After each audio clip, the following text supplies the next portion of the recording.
Hi everyone, it's your friend Doris the Coder here, and the purpose of this video is for what I'll call the chronic student. I consider myself a chronic student. I'm always studying something and trying to learn something new and, what does this button do kind of mentality. So this video is for you.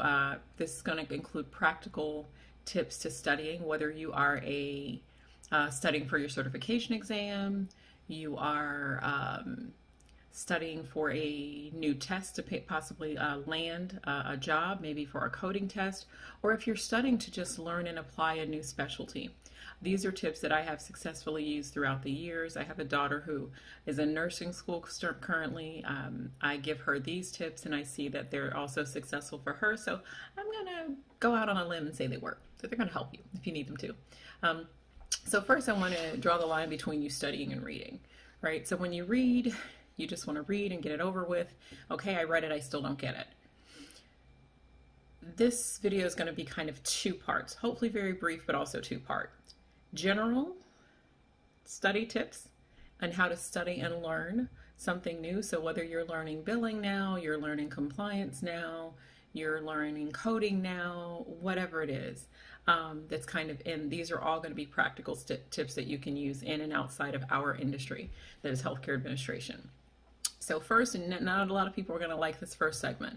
Part one is you're going to, when you read data, you're going to have to read it more than once. You just have to. Think about it if you saw a movie you never saw before. All right, you watch it for the first time, you think you got the main idea and points, pretty good movie. If you like it enough to watch it an additional time, you might notice that something that clearly was in the same movie, you got it recorded, right, that you didn't catch the first time, you caught the second time. Right? And if you watch it a third time, you might even find more. So the more you expose yourself to something, the more information you'll get.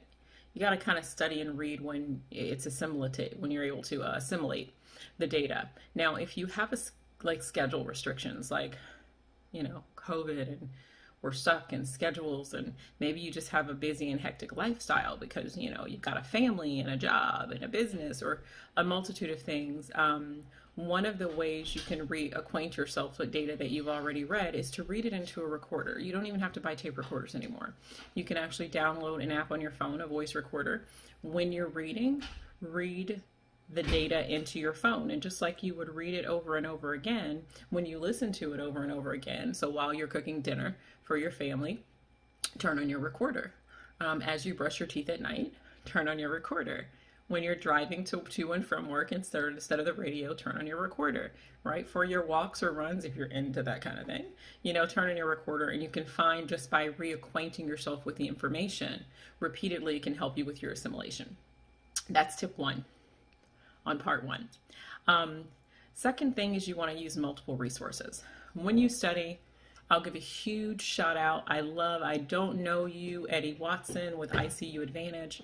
One of the specialties that I code, I coded emergency medicine years ago, but now I deal with largely critical care medicine in the pediatric population.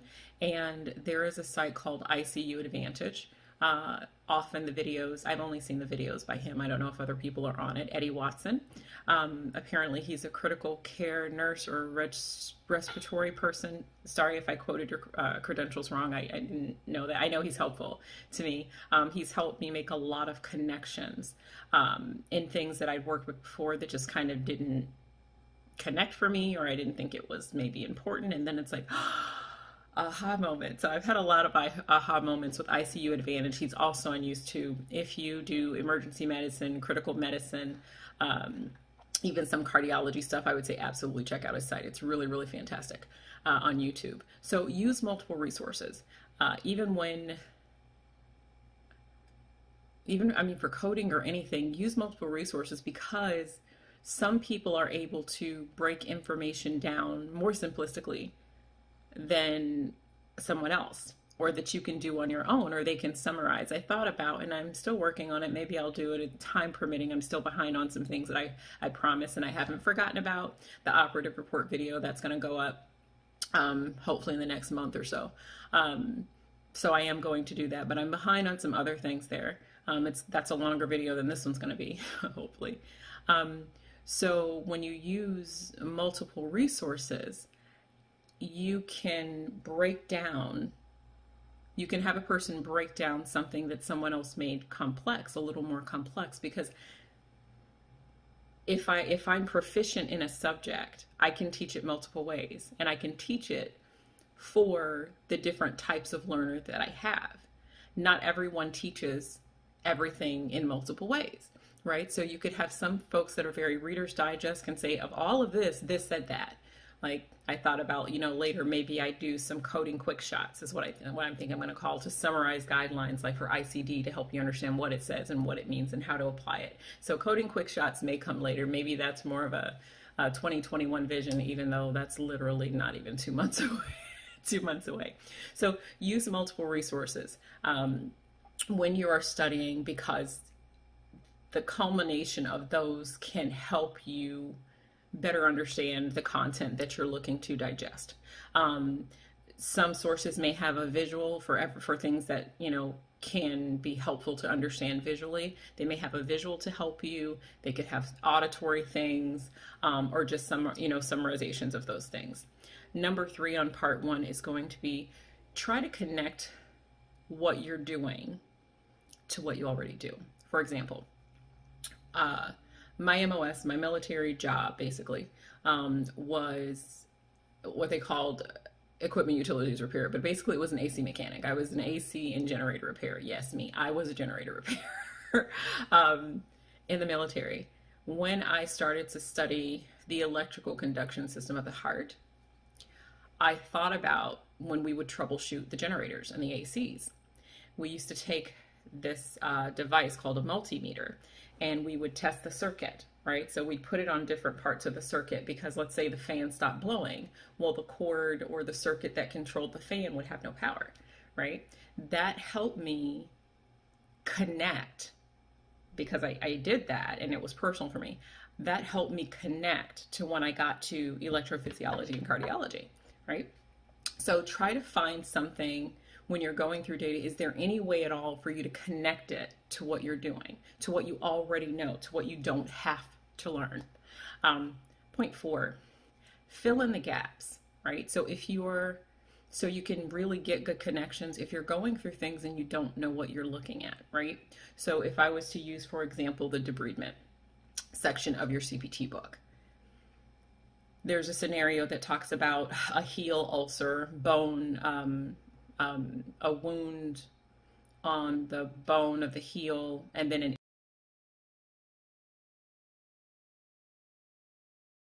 ischial ulcer, right? So if I don't know why it's taking me to that code that says bone for both of those, I may have to fill in the gap by saying, well, what's the ischium? What does ischial pertain to? What is that? Well, ischial pertains to ischium, and ischium is the strongest bone in the hip, right? So ischium's a bone. They're saying heel bone. I've got 2 bones, and that's why I'm adding bones together to get one code, even though there are 2 wounds per the guidelines, right? So feeling in those guidelines helps. Same thing if I reference that 11042 to 11047 range that it mentions in that guideline.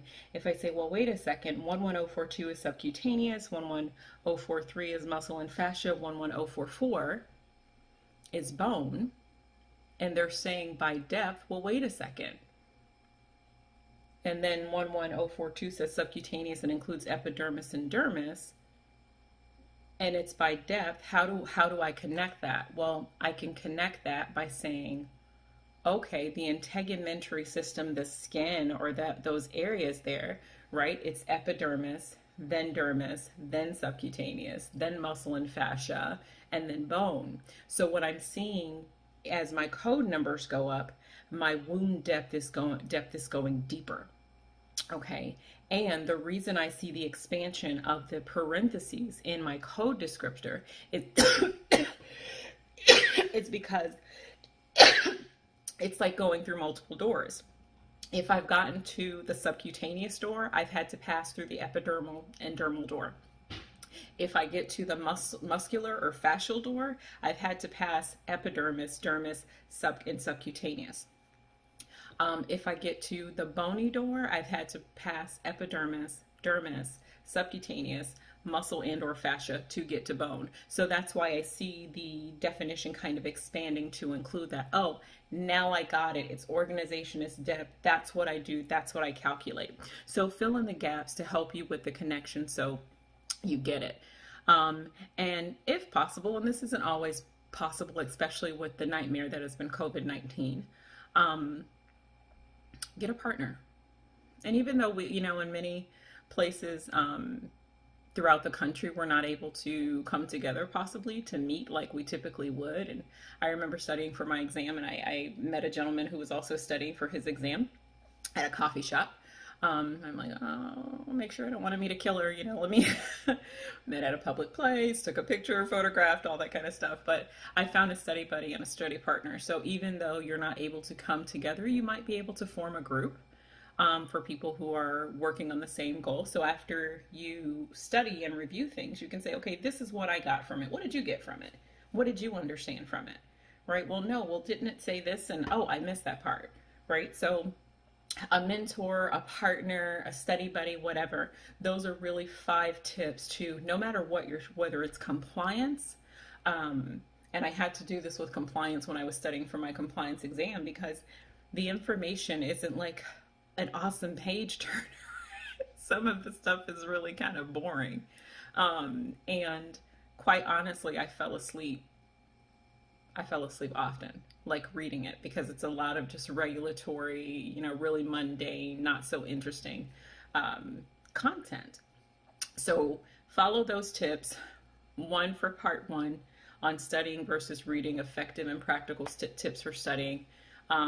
You've got to do it more than once. Prep yourself for that. Use tools if you need to help you read multiple times. If you can't actually pick up a book and have it that many times, have it in your recorder. Now you're hearing it, and the learning process could be different with you reading it to yourself versus hearing it, right? Might be more attentive when you hear it as opposed to read, which is why it may help you to read out loud instead of reading in your head. Sometimes if you're one of those people that works for. 2, get multiple resources. 3, try to connect it for you and what you do so you can actually retain it. Fill in the gaps to help you make connections by understanding what those areas are talking about, and get a study buddy or a partner. So that's part 1. Now let's move to part 2, and this is going to give you some real practical how-to tips to study. If you're studying, I'm going to use a basis for this as CPT. Some of the common areas failed by the exam, that people fail on the CPC exam, for example, I get it. Specialty exam, same thing. I get it, especially when it comes to the guidelines. But I realized after kind of teaching this for so long and being throughout the book, I code multiple specialties, so I find myself in multiple sections of the book often. I also find myself going outside of the book because, believe it or not, the book doesn't have all the answers that you need. And it's not as thorough as it looks, even though it's quite extensive at times. So I'm going to give you some how-to tips. First, before we start, I need you to understand, relative to CPT, that there are, when I use the term guidelines here, there are actual guidelines. So for surgery section, we've got some guidelines in the front of the book that apply for the entire surgery section. Then we have some guidelines that are unique to each section. For example, that range for debridement has guidelines that specifically apply to that section. But when I say guidelines generally, as I mean it now, I'm really just talking about coding instructions, right? Instructions that support you in reporting the proper code. So you might see instructions in your general guidelines in CPT for the section, like the areas in green if you have the professional edition. Side note, I definitely recommend the professional edition over the standard one. You might find your guidelines in front of each particular section. You can also find guidelines in your parenthetical notes. And again, guidelines meaning instructions in how to properly report a service. So knowing that you can find guidelines in different places, I'm going to give you 4 practical tips that's going to help you immensely in CPT. Let me give you a code range first. CPT code range 37236 to 37239. And if you're in your CPT book, I thought I earmarked it, but I didn't apparently because it isn't earmarked.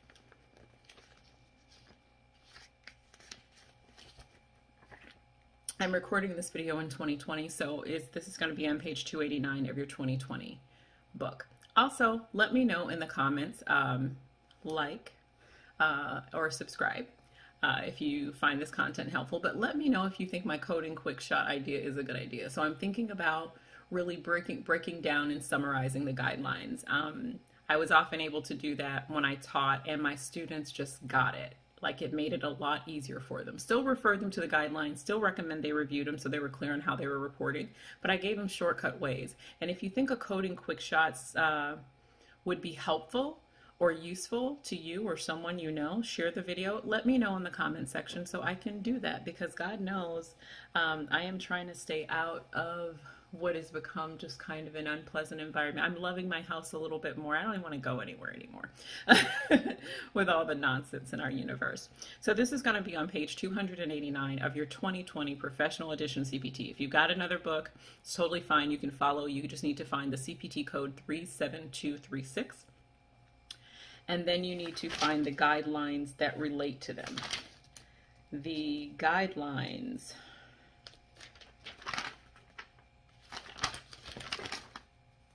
actually start, they're extensive. They actually start on page 284. Okay. Endovascular, open, and they start talking about lower extremities and etc. But I'm actually specifically talking about the ones that don't kind of have a header, but they do relate to endovascular revascularization. I'm particularly talking about the codes 37236 and 37239. The guidelines that relate to that section starts on page 288. Okay, so tip number one, especially when you're in a section like this, and there's a few sections like this throughout CPT, where you look at the guidelines and it's so many guidelines and you think, I'm never going to get all of this. Well, first, don't do that, because your mind and your words are connected and they're powerful. And if you tell yourself you're not going to get it, you just blocked yourself from learning, and you might not actually get it, even though it's totally obtainable for you.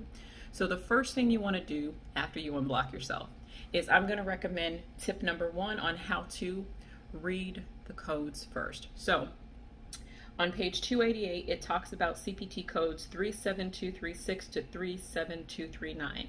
So I found that range before I dig into all these guidelines, because it's a lot and it can really appear very overwhelming. I'm going to have you read the CPT codes for 37236 to 37239. You can pause the video until you do that and then resume. So I'm going to continue, because by now you've probably paused and resumed the video. So you'll notice that 37236, and let's just kind of read what it says. So it's transcatheter placement of an intravascular stent, except lower extremity arteries for occlusive disease, cervical carotid, extracranial vertebral or intrathoracic carotid, intracranial or coronary, open or percutaneous, including radiological supervision and interpretation, and includes all angioplasty within the same vessel when performed initial artery. As you go through 237, it's going to read the same thing, the way it's indented with the parentheses, the location of the semicolon. It's going to be for each additional artery. And when you get to 238, it is for vein. So I would note, for example, in reviewing that code range, that 36 and 37 are for artery, and 38 and 39 are for vein. Okay. Point two in that. So after you read your codes, right, make your highlights, notice the differences. Ask yourself, what are the codes telling you? Like, what do the codes say exactly, right? So I know 37236 is for a stent, an intravascular stent. It tells me that the code 37236, by saying except lower extremity, etc., should not be coded if the artery that, the artery that I'm doing a stent on is in one of the locations mentioned in the exception. It also tells me that the technique is open or percutaneous. So whether they're doing an open transvascular, an open transcatheter intravascular stent, or a percutaneous transcatheter intravascular stent, it is going to be reported the same way. It also tells me that the code includes radiological supervision and interpretation, which basically means all of the imaging I need, right? So I find there's something wrong, I fix it, and then I take some pictures to make sure and prove that I fixed it, right? That is what radiological supervision and interpretation is. I'm going to get you to the site, give you a visual, because we're not cutting the patient kind of wide open.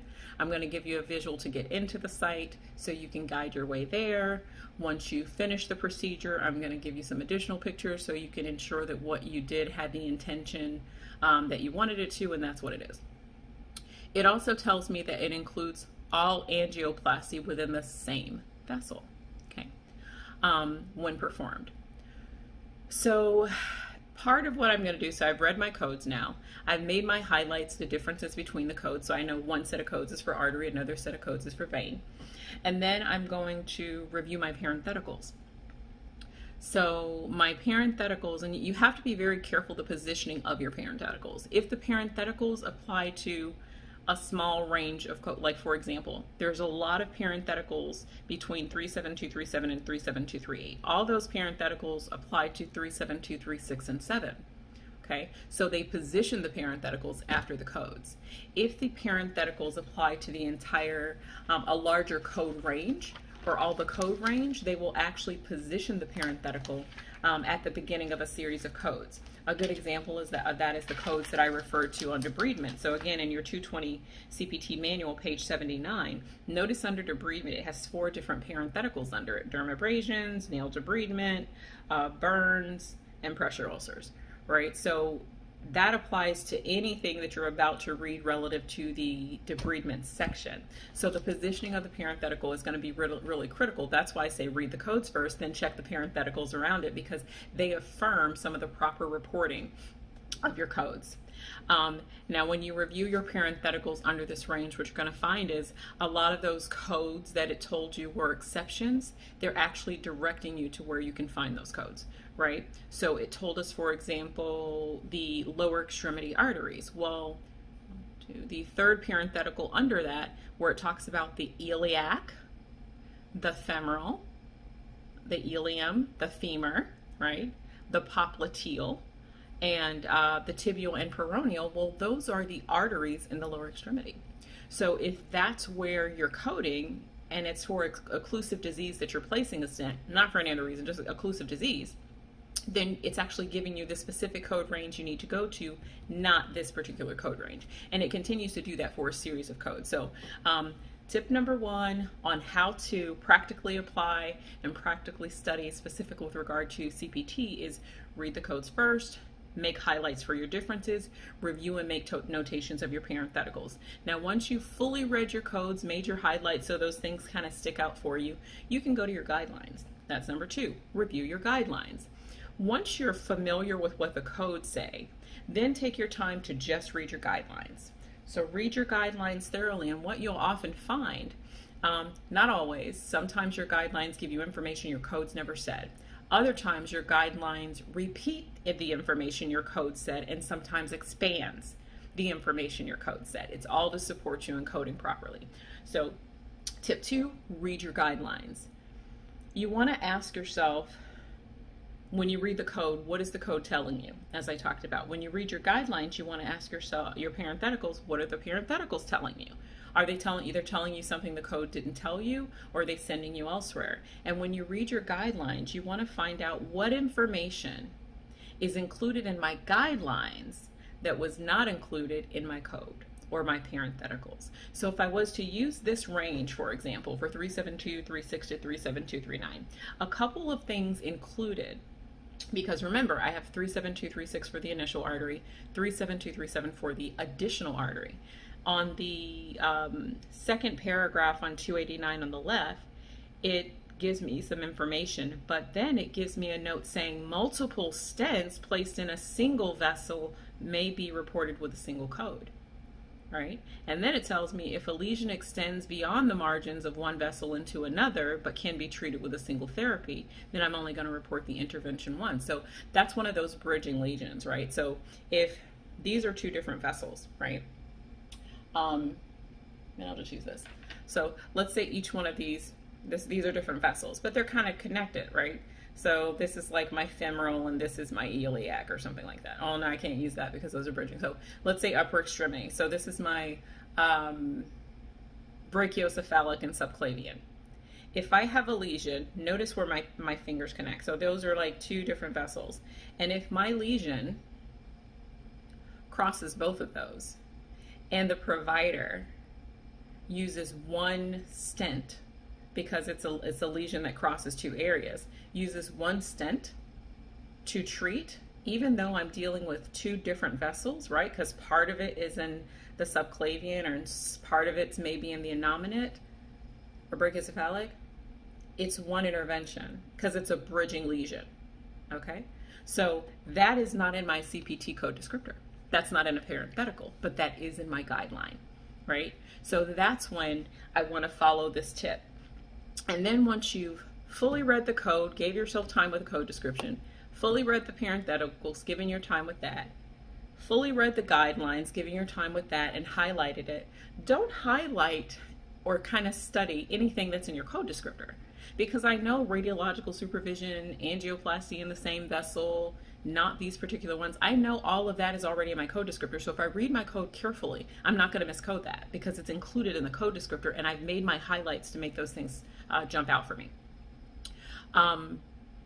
Then I'm going to read my guidelines again. Now I'm familiar with my codes and I'm going to pause and review.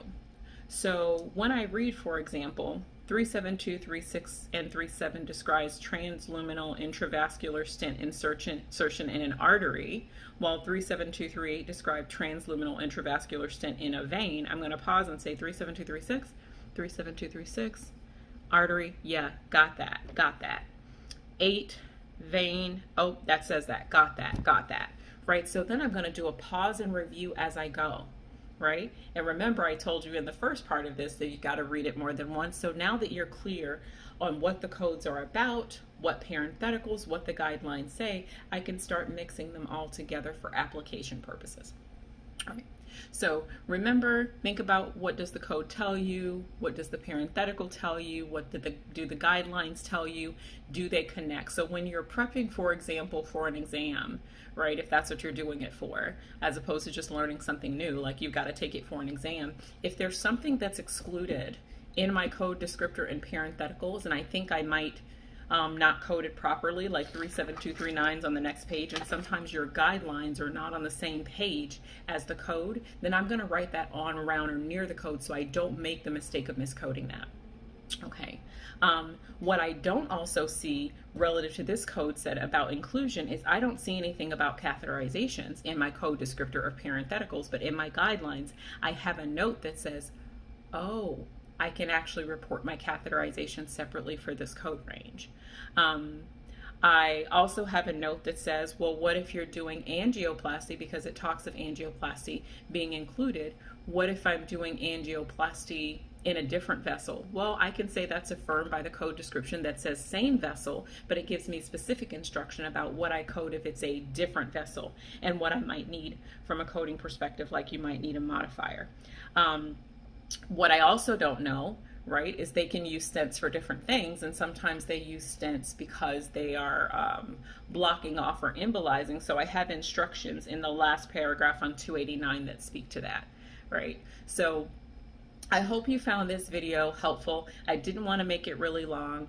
Like I don't have time to really make it long, but when you're studying, to study intentionally, don't just study to finish, especially for your certification exam. And I know it's stressful and you're trying to pass and you're just trying to, it seems like a lot of information, but take it piece by piece. Follow those tips I gave you in part 1 or part 2 and go kill it. That's all you have to do. All right. Remember to use multiple sources, visuals. I am a visual learner. If I do anything vascular, I got to have a visual. And with anything, even in those debridement, when you look at that image in the front of your integumentary system of the skin, you kind of get it, why it's escalating. Oh, I get why when I get to subcutaneous, why they're including epidermis and dermis, right? And when I read those code descriptions, that first code for subcutaneous has a parenthetical that takes me to medicine if I didn't get to the level of depth of the subcutaneous tissue. And I only dealt with epidermis and dermis, right? So it never got so low with that. So you follow those steps, you'll find that these guidelines are going to be a lot easier for you to understand, and then you can get to the application phase of it, where again you kill it and you pass your exam, or you can better understand the material to apply it in a code. So for those of you waiting, you probably won't have to wait longer than maybe another month. Realistically, month or month and a half for the coding operative report video. It is not as short as this video is going to be, but if you want to attend that, that's great. I got really great feedback on the video. We talk about how we make operative reports more meaningful and manageable to code so it's not so frustrating, including applying those guidelines. So I hope you found this video helpful. This is Doris the Coder. Remember to like, share, subscribe. If you think the information's valuable, feel free to follow me so you are aware of when I post, and I'll try to post more frequently, but I won't promise you that'll happen because life is happening right now. So I pray with everything you all stay safe, and I'll catch you in the next video.